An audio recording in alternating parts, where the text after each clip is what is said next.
So we used to think, right, that if we had sex, we better be careful because we'll probably get pregnant. But that's not happening anymore. So let's talk about why that is in today's video.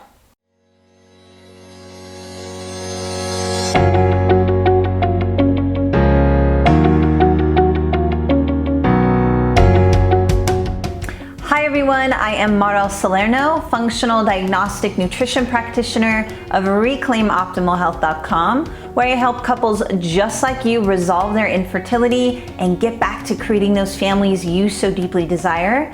Before we get started, please click on that subscribe link button down below so that you get notifications every week when I post these videos, and come and follow me on Instagram. I am at Mara Salerno, and you can find me there daily. I'm there and available to you to serve you, answer your questions, chat with you, and hear your stories, but most of all, connect with you.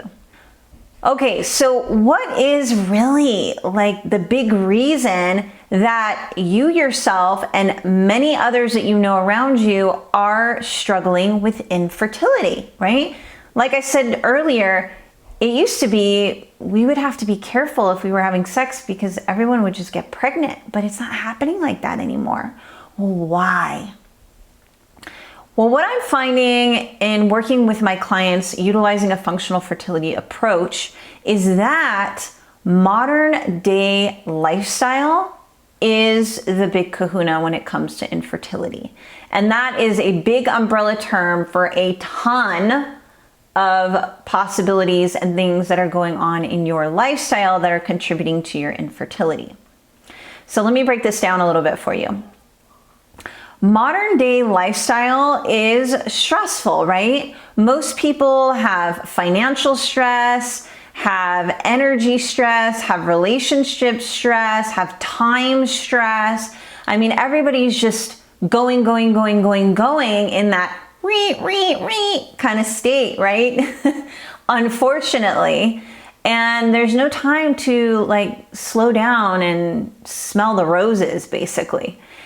And as a result, what happens is that all of these stressors in our lifestyle, and this includes eating toxic food, toxic beverages, putting on toxic ingredients, living in a house that's full of toxic ingredients, you know, all these different factors can all be contributors of stress to your infertility. Now, what happens is when you have so many of these and you've got them going on like all the time, your brain recognizes that as a chronic stress response. And this is a big deal. I see people on Instagram and elsewhere being like, oh, stress is not the #1 contributor of infertility. Yes, it is. And if anyone is telling you that it's not, they're giving you bad advice. Because when your brain recognizes stress, right, classically what was supposed to happen, you know, in our primitive state, if you will, is that we would be running from the tiger, and we get into fight or flight and we'd be running from the tiger.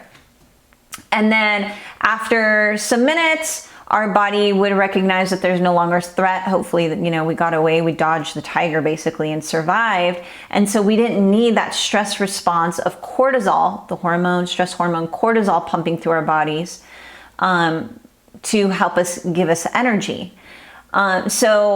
That eventually turns off. Well, when you're in a chronic stress response like we have in our modern day lifestyle, like all those things that I listed for you keep happening, and lots of them are happening at the same time, which is probably true for you, your brain recognizes that as a chronic stress response. And it doesn't differentiate between you've got a tiger chasing you, or you're dealing with 10 bazillion things on your to-do list, and your relationship isn't all that great, and you've got financial stress, you know, all this kind of stuff.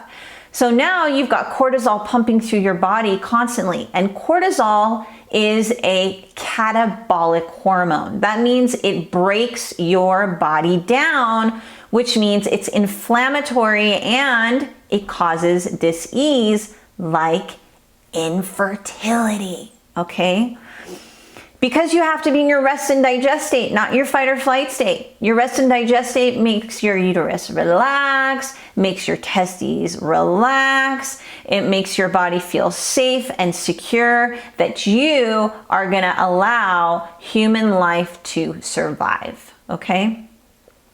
It's kind of our inner programming, and our inner programming has been hijacked by modern day lifestyle. So, I hope that is very clear for you why that's so important. Now, all these other factors like getting your diet right for you is, yes, extremely important. Everyone's diet is unique for them. And your diet could be, a poor diet could be contributing to a chronic stress response.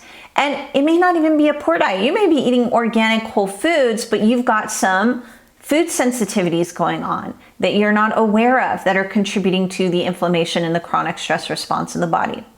Now, rest is also a part of this formula, right? So if you're not getting good sleep at night, you're not getting that good melatonin production that helps to contribute to your egg quality and the brain signaling that I just mentioned, and implantation, then your body's not able to really rebuild and be strong enough, feel safe enough, and be in a great state of fertility to want to conceive and bring a baby to full term.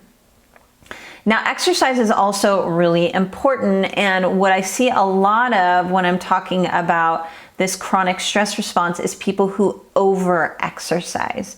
So if when you exercise, your heart is beating so hard that you can't get a breath in, or it's beating so hard you feel like it's coming out of your chest, that is a signal to you that you are streaming cortisol through your body, which is really not beneficial for your fertility. So you're really gonna want to refine that and find some kind of movement that doesn't activate your stress response.